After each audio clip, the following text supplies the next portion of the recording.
835th Contact Saturday, 18th February 2023, 7:24 p.m. Greetings, Edward my friend. Today, I cannot stay long, for I come here only to bring you the necessary answers from the panel, as well as to talk some things over with you, for Bermunda has told me that 5 days ago you both. Yes, we were over in America 2 good hours and I have a here. This is however also be greeted and welcome to my den. If you can stay long, it's like once again you have what I have to photograph and read later, because it's quite a lot. Thank you, I guess it will be, but you should not be open about what you mostly that I am behind the cupboard. If you think you might be right, because that's exactly what I think, and we shouldn't talk about that openly, because as you say, maybe it really is, because quite obviously the air is already thick, because we tried to get in touch again with some people who were here in the early 1980s and made the Contact film. They also responded, but suddenly they went back into silence and haven't been heard from for months now. Mikhail wanted to know a few things about the interview with Marcel Vogel, but it was all cut off. It's also suddenly happening in Japan, where the film is supposedly no longer to be found and has disappeared. The Americans are also in there, probably blocking everything so that Marcel Vogel's statements are not disseminated, because he examined the metal samples that I had received from your daughter Simiase very carefully. He then explained his result in an interview and said that this metal alloy could not be of earthly origin, how that on Earth the development would only be so far in about 150 years that this metal, that is to say this alloy, could be produced. This is not to be known and therefore concealed, because it would prove your contacts with us. Therefore everything is also denied and you are accused of swindling, fraud, and other machinations, just as during your life it is sought to put you out of existence, which fortunately has so far failed many times. Quetzal has also contributed a great deal to this good fortune that you are referring to with the visual protection system, whereby other members of Figu have also been saved from harm or even more. Correct, but you still have to be careful, because other methods prevail among Earth humans than the use of firearms and throwing knives, and so on, whereby I will mention explosives, which are especially not an impediment, as well, there has not been anything so far, but what is not can. That is the point, how you each say to something when you give the reason and so on regarding a certain thing. But what do you say when I talk about politics, which is not really what we should do, because stupid people think that Figu or I interfere in politics? But my question is, what do you think that now America is officially warning China against supplying weapons to Russia? When you or I discuss something, it has nothing to do with Figu in any manner, so it does not affect the free interest group at all, because it is our private conversation. Further, we do not politicize, neither you nor I. Consequently, we also do not express any opinion, because we already do not build such an opinion at all, because having an opinion is always wrong, because such an opinion never corresponds to reality and consequently also not to the truth. Exactly, forming an opinion and therefore then having an opinion is always based on the fact that the human being, according to his views and ideas and so on, mentally and emotionally forms something which he takes as given, but which consequently does not correspond to reality and its truth. This is because views, ideas and assumptions and so on are always individual and therefore far removed from reality and its truth. For human beings, this means that they should only accept and represent as given, correct and true, what they can actually see, hear, realize, experience, and thus grasp as truth. Also, the human being should only ever say what are effective facts and facts, so he should only ever name something that corresponds to truth and reality, and that without adding a comment or anything else, so that only pure facts are named that are also actually given. This, however, requires that also in learning only the effective learning material as such is studied, but not any personal assumptions and presumptions and so on are mixed in. Without exception, reality and its truth should be searched for and found and perceived, but not simply everything should be accepted on faith. This also means, for example, that everything that you and I speak, that I bring and teach in the form of the teaching of truth, teaching of creation energy, teaching of life, as well as everything that I teach, explain, and speak at all must be independently, thoroughly, specifically considered, and also experienced by the students, learners, listeners, and readers themselves. The mere fact that only what I teach is then simply learned and read and simply accepted and thus only believed, this excludes reality and its truth and only promotes faith. Fundamentally, it means that the human being should comprehend everything and anything through his own efforts and concerns, as well as through a sensible and clear self-life and self-experience, precisely to the extent that it is possible for him, that he thereby recognizes reality and its truth, and gains a certain certainty that what he has learned, heard, seen, experienced, and witnessed corresponds to reality. There is probably nothing more to be said about this, because it is absolutely clear that no opinion is to be formed and therefore also not to be represented. Effectively, only pure reality and the resulting truth is ever to be named and represented. Opinions are in truth only views, ideas, and suppositions, as sometimes they are also only dreams or false doctrines which are unconscionably spread, leading to belief, as is the case with religions. Through their false teachings, namely, the human being is only believing, whereby he always hopes for the help of a higher power such as a god, a saint, or a holy one, and so on, but thereby completely disregards himself and his own abilities and necessary efforts of self-regulating and self-working everything desired. In this way, however, he atrophies with regard to any self-help, because all self-initiative of the human being is lost and he becomes helpless in such a way that others seize his initiative and he becomes dependent on them, especially those human beings who are addicted to a religious faith. These people live erroneously according to the completely thoughtless and religiously affiliated and absolutely idiotically false saying God thinks and directs. In doing so, a fanatical and confused devotion to faith is displayed, which reveals how frighteningly stupid the personal and real freedom of thought, as well as the logic, the intellect, and the reason of the human beings are degraded and demolished by religious faith in this respect. This happens in such a way that the human being is no longer in any manner himself, but only a slave to his religious faith and to those who pelt him with religious and thus lying and deceitful hearsays and scrounge his head full of nonsensical stories. Real and sensible thinking is disappearing. Consequently, the human being has long since fallen prey to illusory thinking, and the longer the more he falls prey to it, especially what is conditioned by religious faith and is deluded into believing religious nonsense. This, however, makes him more and more dependent and also leads him to believe not only the lies of the respective religion and its representatives, but also the lies and deceptions of the majority of politicians. In particular, America has become big and powerful in this respect since the end of the last World War, when it brought German war criminals and mass murders to the United States of America for its own benefit and advancement, such as Wernher von Braun for rocket building in order to thereby get on the moon. So this in the case of rocket building, but also elsewhere for many other things like the atomic bomb and so on. These are words of truth, but they will not endear you to those you address. However, they are your words, nothing but a statement of how everything really is.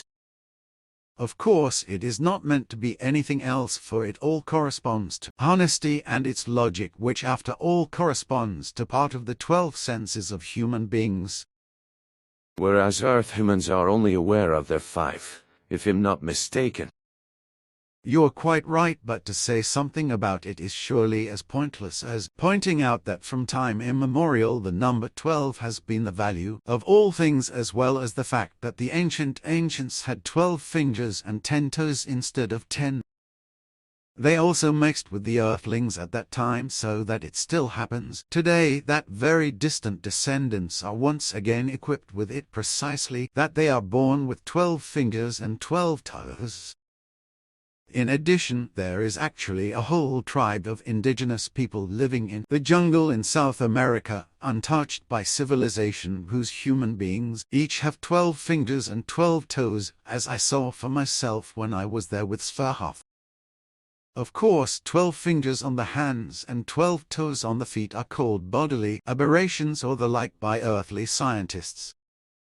It is not known to them, after all, that it is a complete naturalness that was once brought here and can now and then break through as heredity in earthlings, whose very early ancestry of parents goes back thousands of years, but this cannot be fathomed, just as it cannot be fathomed that their very early ancestors had mixed with the hereditary ones.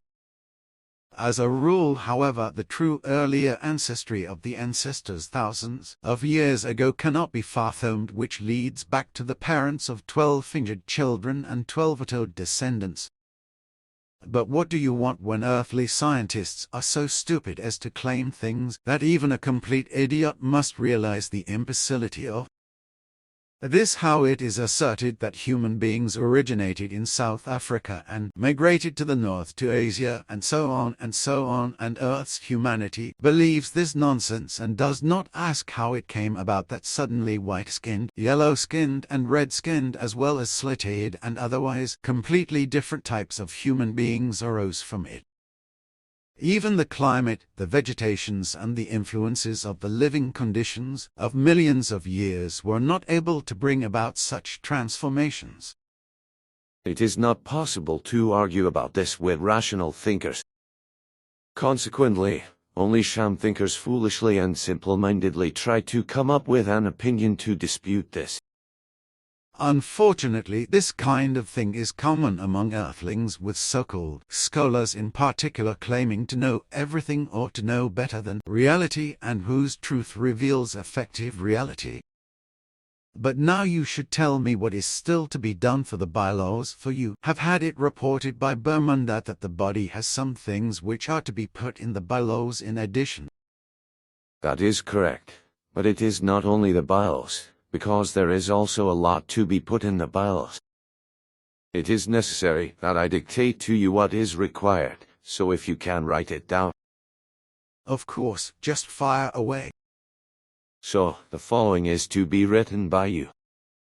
I've got all that. Then there is this.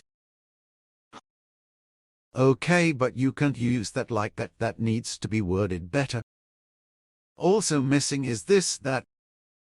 For that I first have to go to the panel again and ask them exactly. Good, then I'll wait and write it down when you bring me the answer. But I would appreciate it if that could be done quickly so that it can still be written up for the meeting. It will only be 2 or 3 days that I will need. But now I must return to my duties and go. But here I still have what I wanted to show you, but which you can copy. Please. This is a bit long, but there is still time enough for me to photograph it. That is done, so goodbye then, Edward, my friend. Who destroyed the Nord Stream pipeline? Deputy Secretary of State Victoria Nuland during a press conference in January 2022. Victoria Nuland. As far as Nord Stream 2 is concerned, we continue to have very strong and clear conversations with our German allies. And I want to make it very clear to you today, if Russia invades Ukraine, one way or another, Nord Stream 2 will not come on stream. President Joe Biden and Chancellor Olaf Scholz during a press conference on the 7th of February 2022, 17 days before Russia invaded Ukraine. President Biden. If Russia invades, that means tanks and troops crossing the border of Ukraine again, then there will no longer be a Nord Stream 2. We will bring an end to it. Journalist Andrea from Reuters. But how will you do that exactly, since the project and the control of the project is within Germany's control, President Biden? We will. I promise you we will be able to do it. President Biden, if Russia invades, so tanks and troops cross the border of Ukraine again, then there will be no more Nord Stream 2. We will put an end to it. Journalist Andrea from Reuters. But how exactly are you going to do that, given that the project and control of the project is in German hands? President Biden. We will. I promise you that we will be able to do it. On the 26th of September 2022, multiple blasts were used to attack the Nord Stream pipelines. This disrupted both strings of Nord Stream 1 and one of the two strings of Nord Stream 2. Deputy Secretary of State Victoria Nuland during a Senate Foreign Affairs Committee hearing on countering Russian aggression, 26 January 2023. Victoria Nuland. Senator Cruz, like you, I am, and I think the administration is very gratified to know Nord Stream 2 is now, as you like to say, pointing at Senator Cruz, a hunk of metal at the bottom of the sea. Victoria Nuland. Senator Cruz, like you, I am very pleased, and I think the government is also very pleased to know that Nord Stream 2 is now, as you say, pointing to Senator Cruz, a pile of metal at the bottom of the sea. How America shut down the Nord Stream pipeline. The New York Times called it a mystery, but the United States conducted a covert maritime operation that was kept secret until now. Seymour Hersh. 8 February 2023. The center has been training highly skilled deepwater divers for decades who, once assigned to American military units worldwide, are capable of technical diving to do the good, using C4 explosives to clear harbors and beaches of debris and unexploded ordnance, as well as the bad, like blowing up foreign oil rigs, fouling intake valves for undersea power plants, destroying locks on crucial shipping canals. The Panama City Center, which boasts the second-largest indoor pool in America, was the perfect place to recruit the best and most taciturn graduates of the diving school who successfully did last summer what they had been authorized to do 260 feet under the surface of the Baltic Sea. Last June, the Navy divers, operating under the cover of a widely publicized midsummer NYTOW exercise known as Baltops 22, planted the remotely triggered explosives that 3 months later destroyed 3 of the 4 Nord Stream pipelines, according to a source with direct knowledge of the operational planning. 2 of the pipelines, which were known collectively as Nord Stream 1, had been providing Germany and much of Western Europe with cheap Russian natural gas for more than a decade. A second pair of pipelines, called Nord Stream 2, had been built but were not yet operational. Now, with Russian troops massing on the Ukrainian border and the bloodiest war in Europe since 1945 looming, President Joseph Biden saw the pipelines as a vehicle for Vladimir Putin to weaponize natural gas for his political and territorial ambitions. Asked for comment, Adrienne Watson, a White House spokesperson, said in an email, "This is false and complete fiction." Tammy Thorpe, a spokesperson for the Central Intelligence Agency, similarly wrote, "This claim is completely and utterly false." Biden's decision to sabotage the pipelines came after more than 9 months of highly secret back-and-forth debate inside Washington's national security community about how to best achieve that goal.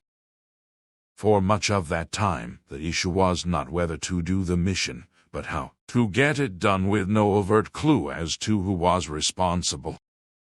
There was a vital bureaucratic reason for relying on the graduates of the center's hardcore diving school in Panama City. The divers were Navy only, and not members of America's Special Operations Command, whose covert operations must be reported to Congress and briefed in advance to the Senate and House leadership, the so-called Gang of Eight. The Biden administration was doing everything possible to avoid leaks as the landing took place late in 2021 and into the first months of 2022. President Biden and his foreign policy team, National Security Advisor Jake Sullivan, Secretary of State Tony Blinken, and Victoria Nuland, the Undersecretary of State for Policy, had been vocal and consistent in their hostility to the two pipelines, which ran side by side for 750 miles under the Baltic Sea from two different ports in northeastern Russia near the Estonian border, passing close to the Danish island of Bornholm before ending in northern Germany. The direct route, which bypassed any need to transit Ukraine, had been a boon for the German economy, which enjoyed an abundance of cheap Russian natural gas enough to run its factories and heat its homes, while enabling German distributors to sell excess gas at a profit throughout Western Europe. Action that could be traced to the administration would violate U.S. promises to minimize direct conflict with Russia. Secrecy was essential.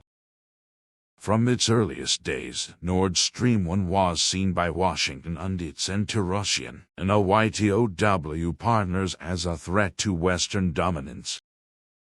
The holding company behind it, Nord Stream AG, was incorporated in Switzerland in 2005 in partnership with Gazprom, a publicly traded Russian company, reducing enormous profits for shareholders, which is dominated by oligarchs known to be in the thrall of Putin.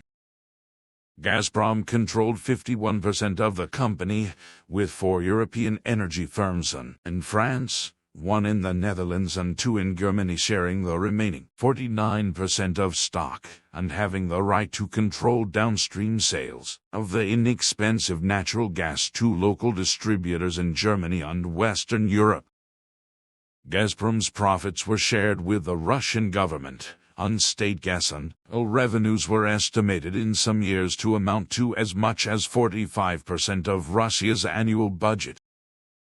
America's political fears were real. Putin would now have an additional and much-needed major source of income, and Germany and the rest of Western Europe would become addicted to low-cost natural gas supplied by Russia while diminishing European reliance on America. In fact, that's exactly what happened. Many Germans saw Nord Stream 1 as part of the deliverance of former Chancellor Willy Brandt's famed Ostpolitik theory, which would enable post-war Germany to rehabilitate itself and other European nations destroyed in World War II by, among other initiatives, utilizing cheap Russian gas to fuel a prosperous Western European market and trading economy. Nord Stream 1 was dangerous enough, in the view of NYTOW and Washington, but Nord Stream 2, whose construction was completed in September of 2021, would, if approved by German regulators, double the amount of cheap gas that would be available to Germany and Western Europe. The second pipeline also would provide enough gas for more than 50% of Germany's annual consumption. Tensions were constantly escalating between Russia and NATO, backed by the aggressive foreign policy of the Biden administration. Opposition to Nord Stream 2 flared on the eve of the Biden inauguration in January 2021, when Senate Republicans, led by Ted Cruz of Texas, repeatedly raised the political threat of cheap Russian natural gas during the confirmation hearing of Blinken as Secretary of State. By then, a unified Senate had successfully passed a law that, as Cruz told Blinken, halted the pipeline in its tracks. There would be enormous political and economic pressure from the German government, then headed by Angela Merkel, to get the second pipeline online. Would Biden stand up to the Germans? Blinken said yes, but added that he had not discussed the specifics of the incoming president's views.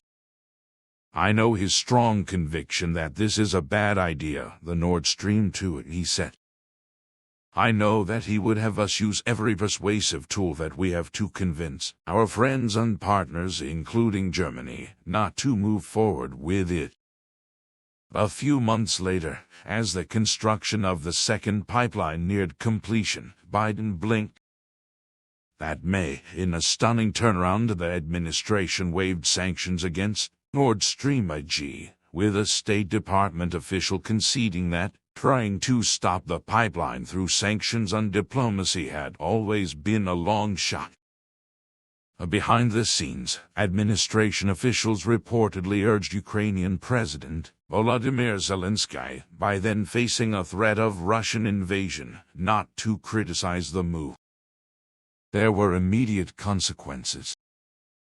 Senate Republicans, led by Cruz, announced an immediate blockade of all of Biden's foreign policy nominees and delayed passage of the annual defense bill for months, deep into the fall. Politico later depicted Biden's turnabout on the second Russian pipeline as the one decision, arguably more than the chaotic military withdrawal from Afghanistan, that has imperiled Biden's agenda. The administration was floundering, despite getting a reprieve on the crisis, in mid-November, when Germany's energy regulators suspended approval of the second Nord Stream pipeline. Natural gas prices surged 8% within days, amid growing fears in Germany and Europe that the pipeline suspension and the growing possibility of a war between Russia and Ukraine would lead to a very much unwanted cold winter. It was not clear to Washington just where Olaf Scholz, Germany's newly appointed chancellor, stood. Months earlier, after the fall of Afghanistan, Scholz had publicly endorsed French President Emmanuel Macron's call for a more autonomous European foreign policy in a speech in Prague, clearly suggesting less reliance on Washington and its mercurial actions. Throughout all of this, Russian troops had been steadily and ominously building upon the borders of Ukraine, and by the end of December more than 100,000 soldiers were in position to strike from Belarus and Crimea. Alarm was growing in Washington, including an assessment from Blinken that those troop numbers could be doubled in short order. The administration's attention once again was focused on Nord Stream. As long as Europe remained dependent on the pipelines for cheap natural gas, Washington was afraid that countries like Germany would be reluctant to supply Ukraine with the money and weapons it needed to defeat Russia. It was at this unsettled moment that Biden authorized Jake Sullivan to bring together an interagency group to come up with a plan. All options were to be on the table, but only one would emerge. Planning. In December of 2021, 2 months before the first Russian tanks rolled into Ukraine, Jake Sullivan convened a meeting of a newly formed task force men and women from the Joint Chiefs of Staff, the CIA, and the State and Treasury Departments, and asked for recommendations about how to respond to Putin's impending invasion. It would be the first of a series of top-secret meetings in a secure room on the top floor of the old executive office building adjacent to the White House that was also the home of the President's Foreign Intelligence Advisory Board (PFIB). There was the usual back-and-forth chatter that eventually led to a crucial preliminary question: would the recommendation forwarded by the group to the President be reversible, such as another layer of sanctions and currency restrictions, or irreversible, that is, kinetic actions which could not be undone? What became clear to participants, according to the source with direct knowledge of the process, is that Sullivan intended for the group to come up with a plan for the destruction of the 2 Nord Stream pipelines, and that he was delivering on the desires of the president. The players left to right: Victoria Nuland, Anthony Blinken, and Jake Sullivan. Over the next several meetings, the participants debated options for an attack. The Navy proposed using a newly commissioned submarine to assault the pipeline directly. The Air Force discussed dropping bombs with delayed fuses that could be set off remotely. The CIA argued that whatever was done, it would have to be covert. Everyone involved understood the stakes. "This is not kiddie stuff," the source said. "If the attack were traceable to the United States, it's an act of war." At the time, the CIA was directed by William Burns, a mild-mannered former ambassador to Russia who had served as Deputy Secretary of State in the Obama administration. Burns quickly authorized an agency working group whose ad hoc members included a chance someone who was familiar with the capabilities of the Navy's deep-sea divers in Panama City. Over the next few weeks, members of the SHARES working group began to craft a plan for a covert operation that would use deep-sea divers to trigger an explosion along the pipeline. Something like this had been done before. In 1971, the American intelligence community learned from still undisclosed sources that two important units of the Russian Navy were communicating via an undersea cable buried in the Sea of Okhotsk on Russia's far east coast. The cable linked the regional Navy command to the mainland headquarters at Vladivostok. A hand-picked team of Central Intelligence Agency and National Security Agency operatives was assembled somewhere in the Washington area under deep cover and worked out a plan using Navy divers, modified submarines and a deep submarine rescue vehicle that succeeded after much trial and error in locating the Russian cable. The divers planted a sophisticated listening device on the cable that successfully intercepted the Russian traffic and recorded it on a taping system. The NSA learned that senior Russian Navy officers, convinced of the security of their communication link, chatted away with their peers without encryption. The recording device and its tape had to be replaced monthly, and the project rolled on merrily for a decade until it was compromised by a 44-year-old civilian NSA technician named Ronald Pelton who was fluent in Russian. Pelton was betrayed by a Russian defector in 1985 and sentenced to prison. He was paid just $5,000 by the Russians for his revelations about the operation, along with $35,000 for other Russian operational data he provided that was never made public. That underwater success, codenamed Ivy Bells, was innovative and risky, and produced invaluable intelligence about the Russian Navy's intentions and planning. Still, the interagency group was initially skeptical of the SHARES' enthusiasm for a covert deep-sea attack. There were too many unanswered questions. The waters of the Baltic Sea were heavily patrolled by the Russian Navy, and there were no oil rigs that could be used as cover for a diving operation. Would the divers have to go to Estonia, right across the border from Russia's natural gas loading docks, to train for the mission? It would be a goat fuck, the agency was told. Throughout all of this scheming, the source said, some working guys in the CIA and the State Department were saying, "Don't do this. It's stupid and will be a political nightmare if it comes out." Nevertheless, in early 2022, the CIA working group reported back to Sullivan's interagency group, "We have a way to blow up the pipelines." What came next was stunning. On February 7, less than 3 weeks before the seemingly inevitable Russian invasion of Ukraine, Biden met in his White House office with German Chancellor Olaf Scholz, who, after some wobbling, was now firmly on the American team. At the press briefing that followed, Biden defiantly said, "If Russia invades, there will be no longer a Nord Stream 2. We will bring an end to it." 20 days earlier, Undersecretary Nuland had delivered essentially the same message at a State Department briefing, with little press coverage. "I want to be very clear to you today," she said in response to a question. "If Russia invades Ukraine, one way or another Nord Stream 2 will not move forward." Several of those involved in planning the pipeline mission were dismayed by what they viewed as indirect references to the attack. It was like putting an atomic bomb on the ground in Tokyo and telling the Japanese that "we are going to detonate it," the source said. The plan was for the options to be executed post-invasion and not advertised publicly. Biden simply didn't get it or ignored it. The Bidens and Nuland's indiscretion, if that is what it was, might have frustrated some of the planners. But it also created an opportunity.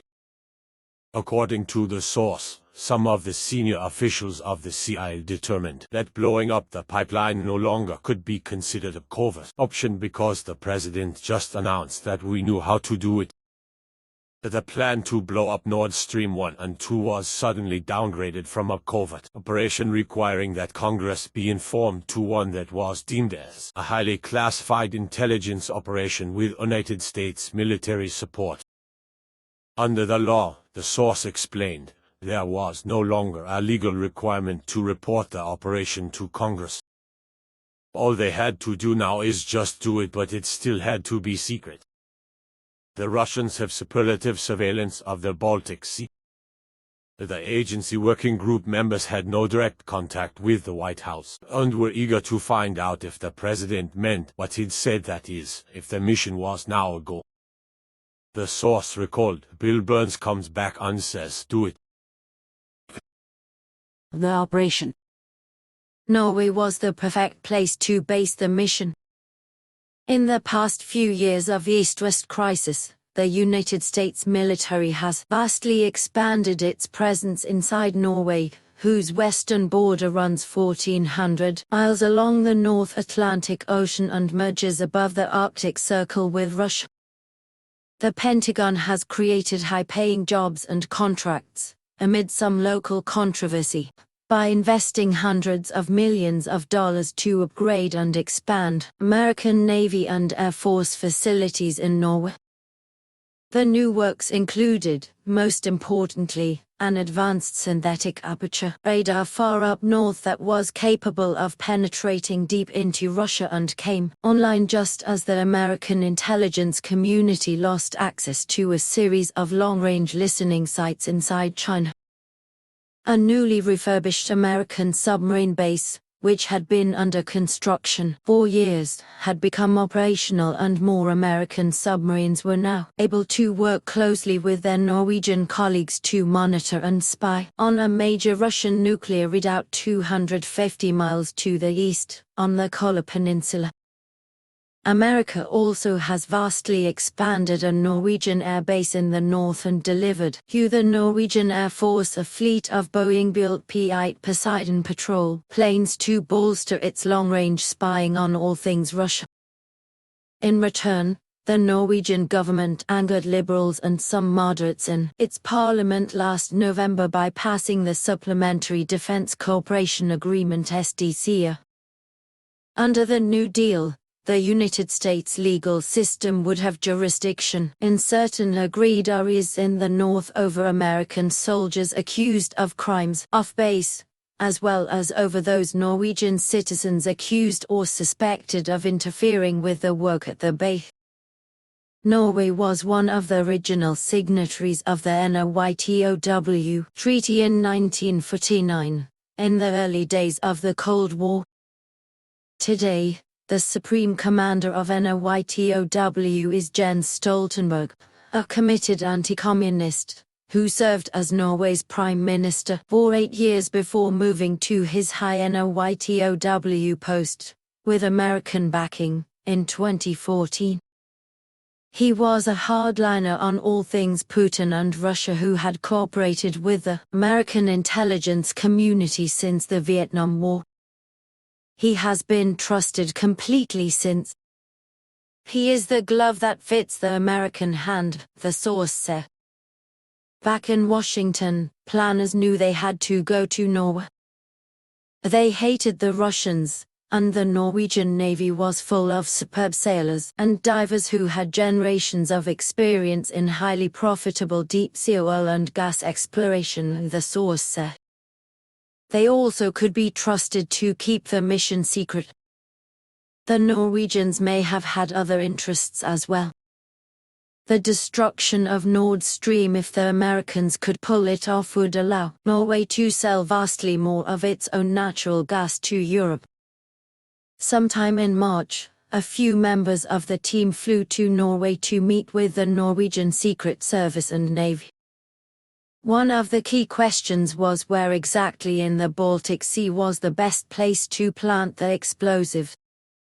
Nord Stream 1 and 2, each with 2 sets of pipelines, were separated much of the way by little more than a mile as they made their run to the port of Greifswald in the far northeast of Germany. The Norwegian Navy was quick to find the right spot, in the shallow waters of the Baltic Sea a few miles off Denmark's Bornholm Island. The pipelines ran more than a mile apart along a seafloor that was only 260 feet deep. That would be well within the range of the divers, who, operating from a Norwegian Alta-class mine hunter, would dive with a mixture of oxygen, nitrogen, and helium streaming from their tanks, and plant-shaped C4 charges on the 4 pipelines with concrete protective cover. It would be tedious, time-consuming and dangerous work, but the waters of Bornholm had another advantage: there were no major tidal currents, which would have made the task of diving much more difficult. After a bit of research, the Americans were all in. At this point, the Navy's obscure deep-diving group in Panama City once again came into play. The deep-sea schools at Panama City, whose trainees participated in Ivy Bells, are seen as an unwanted backwater by the elite graduates of the Naval Academy in Annapolis, who typically seek the glory of being assigned as a SEAL, fighter pilot, or submariner.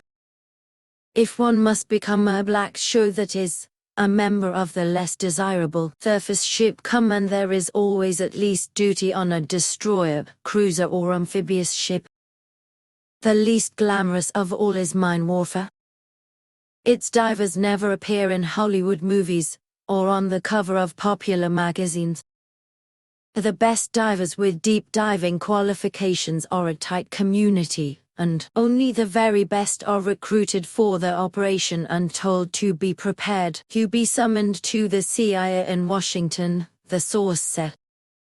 The Norwegians and Americans had a location and the operatives, but there was another concern: any unusual underwater activity in the waters off Bornholm might draw the attention of the Swedish or Danish navies, which could report it.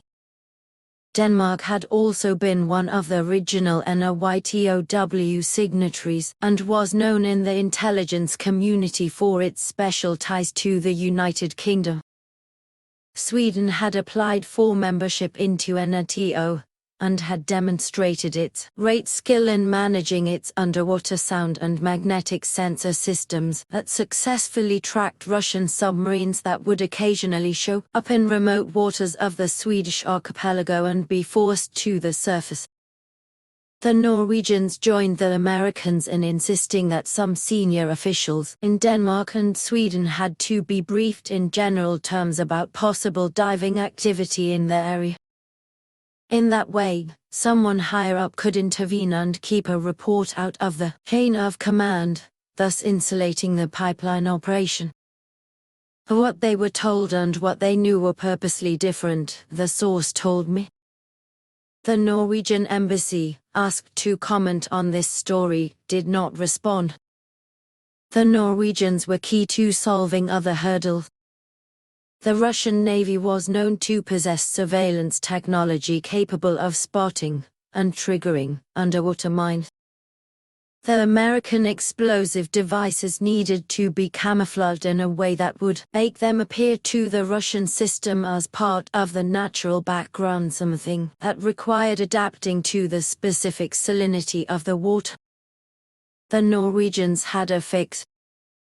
The Norwegians also had a solution to the crucial question of when the operation should take place.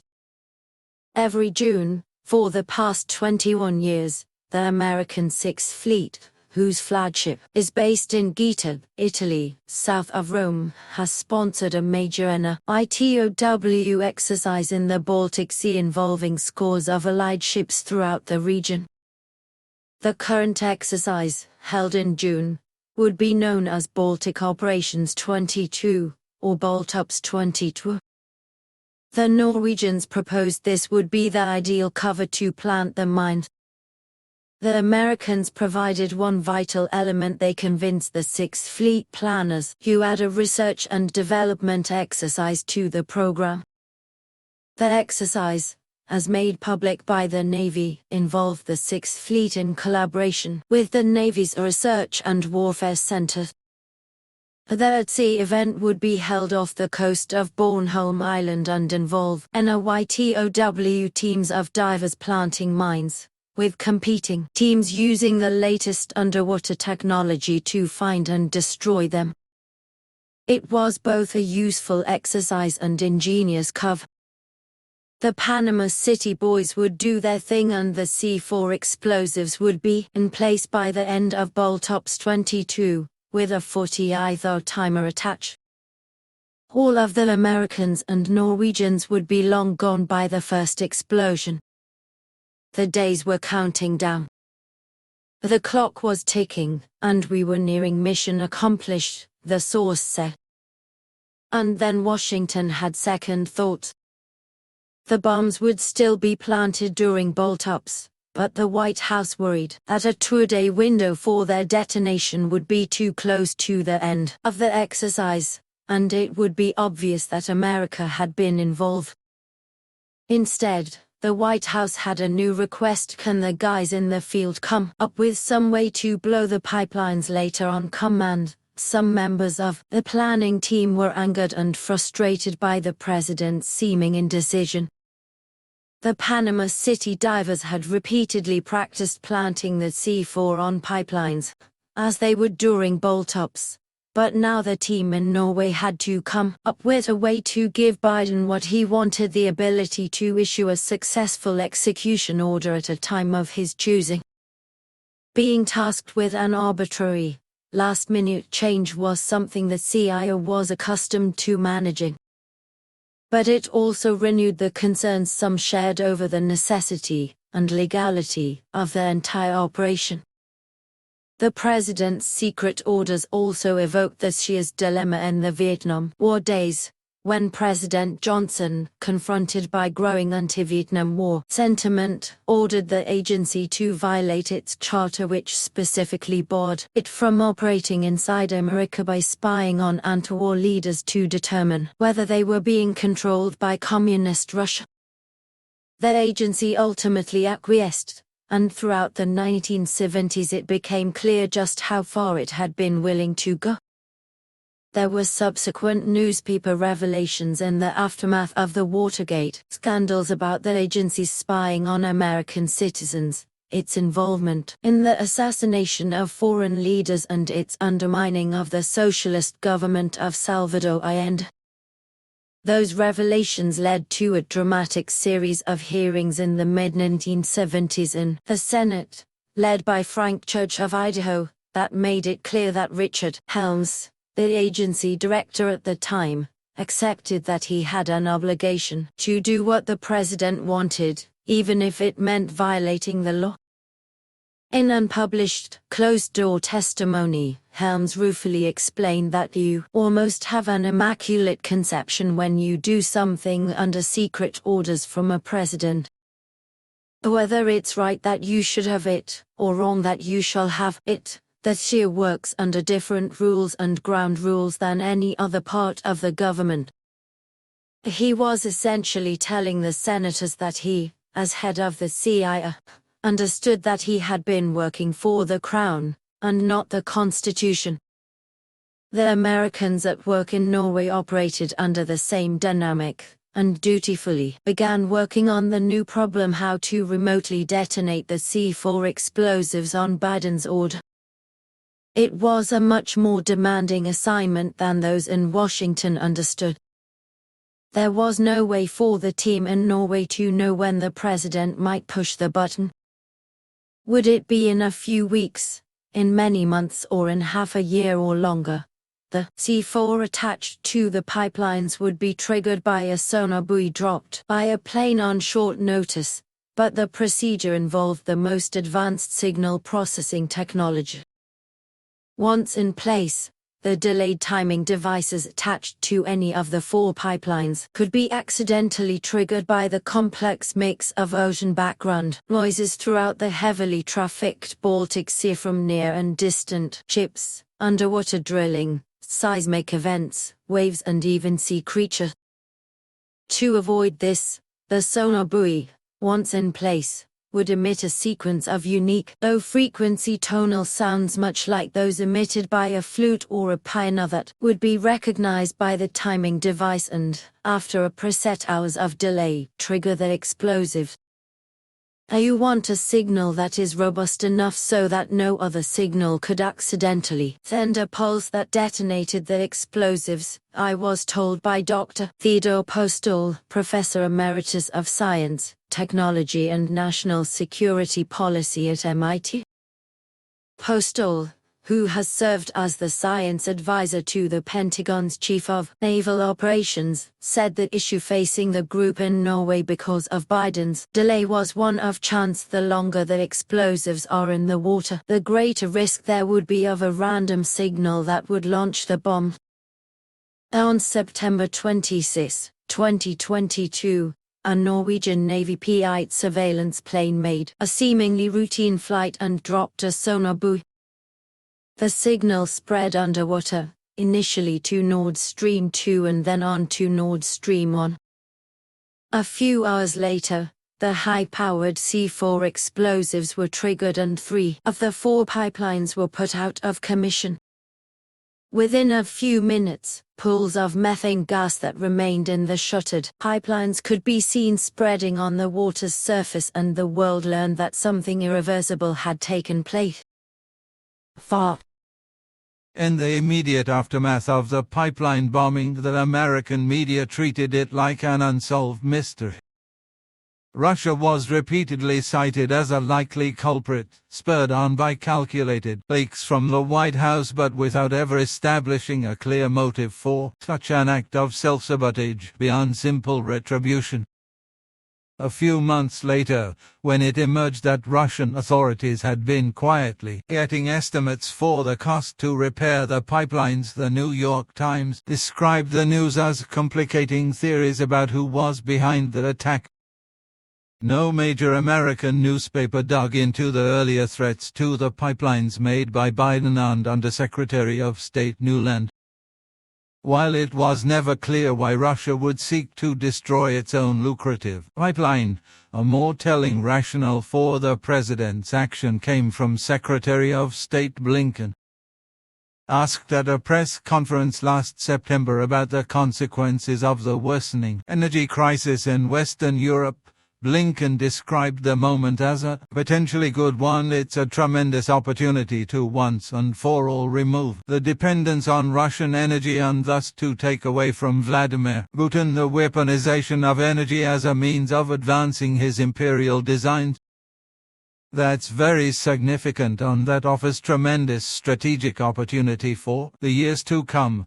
But meanwhile we're determined to do everything we possibly can to make sure the consequences of all of this are not borne by citizens in our countries or, for that matter, around the world. More recently, Victoria Nuland expressed satisfaction at the demise of the newest of the pipelines. Testifying at a Senate Foreign Relations Committee hearing in late January, she told Senator Ted Cruz, "Like you, I am, and I think the administration is very gratified to know that Nord Stream 2 is now, as you like to say, a hunk of metal at the bottom of the sea." The source had a much more streetwise view of Biden's decision to sabotage more than 1,500 miles of Gazprom pipeline as winter approached. "Well," he said, speaking of the president, "I gotta admit the guy has a pair of balls. He said he was going to do it, and he did." Asked why he thought the Russians failed to respond, he said cynically, "Maybe they want the capability to do the same things the United States did." It was a beautiful cover story, he went on. Behind it was a covert operation that placed experts in the field and equipment that operated on a covert signal. The only flaw was the decision to do it. Lecture by Harvard economist Jeffrey Sachs at the Hungarian National Bank on December 20, 2022. The full speech is on the YouTube channel of the Hungarian National Bank, titled Jeffrey D. Sachs, the role of sustainability amidst current global crises. The following are the unedited first 20 minutes of the speech. And what a pleasure it is to be together. And I really hope we can have a dialogue also, so I can hear what's on your mind, and questions and brainstorming together on the complexities of the world today, which is, in a technical term, a mess. We're really with more crises, more confusion, more disagreements than I can recall during at least my professional career, which is now 42 years of professional work in economics. Thank you for the reminiscences of 30 years ago. The start of the transformation. And I'll start back 10 years before that just for a moment, because I studied economics in the 1970s, and that was an era of stagflation as we have right now, high inflation and big shocks to output. And I thought that's a good thing to write a dissertation about. So my dissertation in 1980 was on stagflation and supply shocks, and my first book was called The Economics of Worldwide Stagflation, exactly 40 years ago this year. So I'm living a déjà vu from 40 years ago, because stagflation is back. So I've seen it before and it gives me some thought. I didn't want to see it again this way, like the stagflation of the 1970s. So many of the causes of our crisis are human-made blunders and mistakes. We've done it again, and we should really learn better from the past and the events of 30 years ago. Those early days of transformation also continue to have a big shadow on today, in ways that I didn't expect, because after I got involved with stagflation in the early 1980s, we had a terrible economic crisis worldwide in the 1980s. In the developing world and in Central and Eastern Europe. Of course, big debt crisis that came in part from the end of that stagflationary period. You will recall that because of the high inflation in the early 80s, or maybe you won't recall, it's ancient history. But at the time of the high inflation of the late 70s and early 1980s, after some failed attempts to control the inflation, finally, the United States got a new governor of our central bank, the Fed, who was 2 meters tall and smoked big cigars. Paul Volcker. And he put interest rates up to 20% in the US, which was unprecedented, through a deep recession, ended the high inflation in the US, but created a debt crisis worldwide. That made my career. I have to say thank goodness for Volcker and his big cigars, because so many countries started to call and say, we have a big debt crisis. And in 1985, I went to Bolivia, which had a massive debt crisis under hyperinflation as a result of the debt crisis, very classical. And so I helped them to end the hyperinflation, in part by repudiating the debt, and that was an idea that I took from the 1920s and the 1930s. So it was history repeating itself. And in the 20s and 30s, the debt crises were ended in part through defaults or renegotiations or cancellations of the debt. Sometimes too late, sometimes only after World War II. But in any event, I took those ideas and helped Bolivia cancel its debts and the inflation ended. And then in early 1989, I was called by an official in the Polish embassy in Washington, who came to Harvard and said, we also have a debt crisis. Can you cancel our debt? And it was January 1989. And I said, I have to confess, I'm really on the side of solidarity. It's under Lech Walesa. He's under house arrest, and there's martial law. I can't really help you. And he said he understood and called me back 4 weeks later and said, we're going to eliminate martial law. Now, will you come? That was not my doing. It was just a matter of timing. And so I arrived in Warsaw, April 4th, 1989, the day of the signing of the Roundtable Agreement between the government of President Jaruzelski and the Solidarity Movement. And I became an advisor to the government and to Solidarity for a couple of months. And then after the June 4 elections in Poland to the Solidarity movement alone. And they'll say one word about shock therapy, which is that they asked, what should we do? We're broke, we're bankrupt. It's hopeless. I said, it's easy. Your debts are going to be cancelled, so don't worry about the debt. And they looked at me a little bit like I was crazy, which I probably was. But I was asked to write a plan for market and economy, and it was in the apartment flat of a wonderful Polish leader named Jacek Kuron, who went from jail to become the Minister of Labor, and he was a close advisor to Lech Walesa. And so one night I spent about 4 hours describing my idea of what a market economy reform would look like. And he didn't speak English. I didn't speak Polish. We had a translator. There was a lot of smoke, a lot of whiskey that he was drinking. And every few minutes he'd pound on the table. Tak rozumiem, I understand. And at the end of this, at about midnight, he said to me, okay, you have to write this now. We need this in a memo. And I said, of course, Mr. Kuron. I'm going back to the United States tomorrow night and I will send it to you by fax, at least within 2 weeks. No, tomorrow morning. It's midnight. And so we went to a kindergarten room with the manager of the Gazette. And they had a new IBM laptop, which was brand new at the time that the United States had given them. And I typed a memo all night, and at 7 a.m. gave it back to Kuron, how to make a market economy. So that was my all-nighter of writing this. If anyone's interested, I'd be happy to email it to you because many years later someone found it in the archives and sent it to me. So I actually have a copy of that all-nighter, and that became the basis of the Balcerowicz plan to an important extent, actually. And the idea was to make the currency convertible and open the borders to trade right away. That was the basic idea. And to back it up with 2 core financial steps, one was a lot of aid and the key was something I recommended called the Polish Zloty Stabilization Fund, which was to give reserves for this new convertible currency. And the second was debt cancellation. And that theory became called the 7 postcards theory, because the night that Mazowiecki came into power, there was a meeting of the OP, which was the Solidarity members of Parliament, and they invited 2 speakers that night. Outside speakers. One was Senator Dole, who was the United States chief senator, and he was there representing President Bush. And they invited me to speak.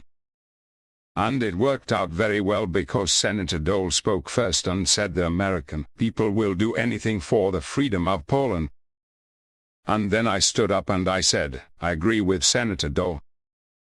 And that's why I'm sure that America will cancel all of Poland's debt. And so I said the way out of this is 7 postcards, 1 to each of the G7 countries and tell them, thank you very much. But the Soviet-era debts are gone. And in the end, Poland got about 60% of its debts cancelled.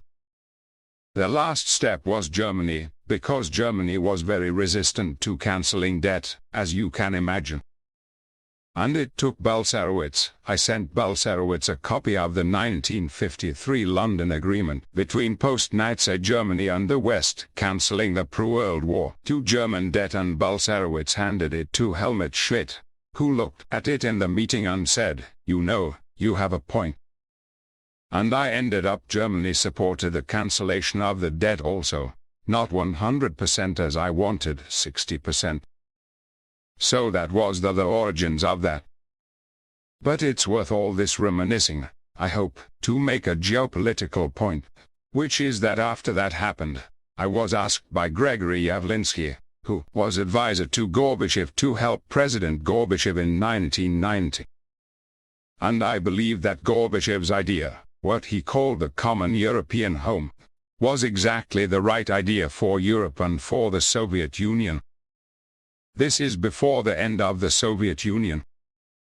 But Gorbachev said we should have a democratic Soviet Union and it should be open, completely open, and we should have a peaceful European home.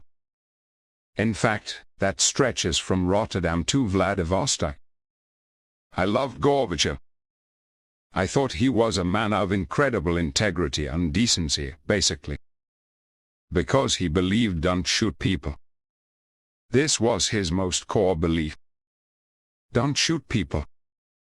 That was remarkable for a Soviet leader. And it was the greatest statesmanship of the age. And so he, as you know, and Hungary led the way in every way, opening the borders and showing the different path. Gorbachev said we will dismantle the Warsaw Pact. And it happened at the time that Helmut Kohl and Hans-Dietrich Genscher and George Bush and James Baker said, "Whoa, that's good. That's big. If you do that, we won't move NYTOW 1 inch eastward." And so a deal was made in 1990. It's a very explicit deal. It's not just a conversation.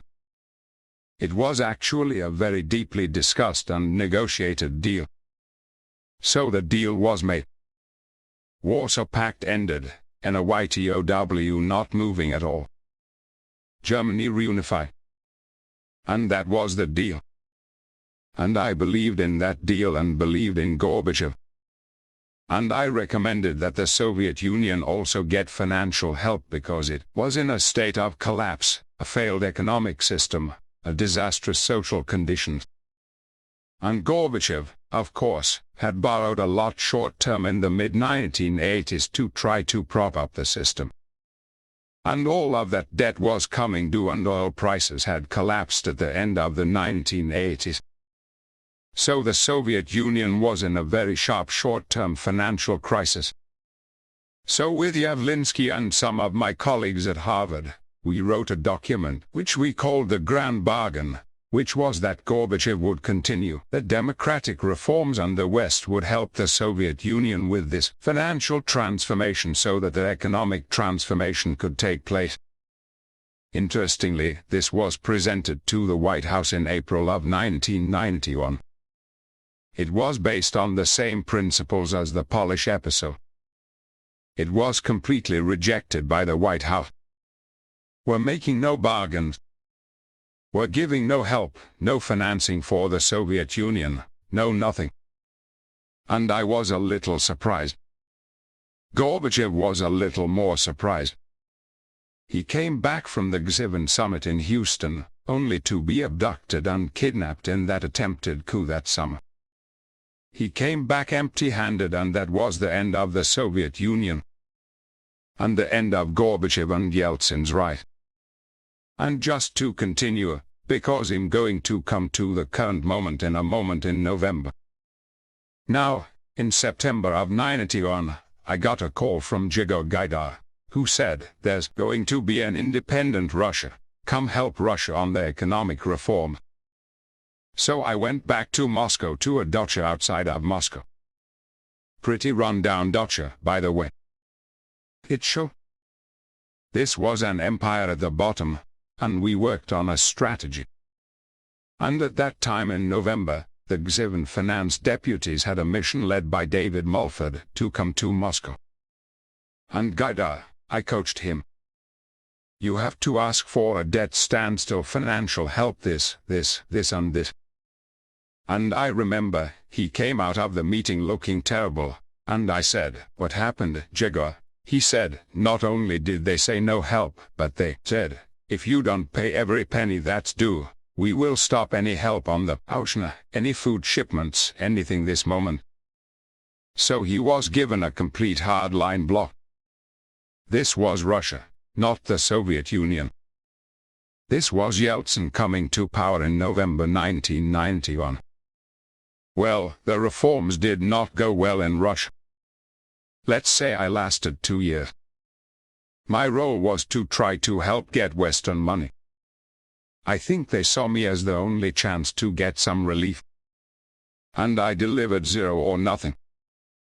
And I couldn't understand it because in Poland I was saying to the governor and the deputy governor, everything I said, they agreed to. And I kept saying, "I'm so good."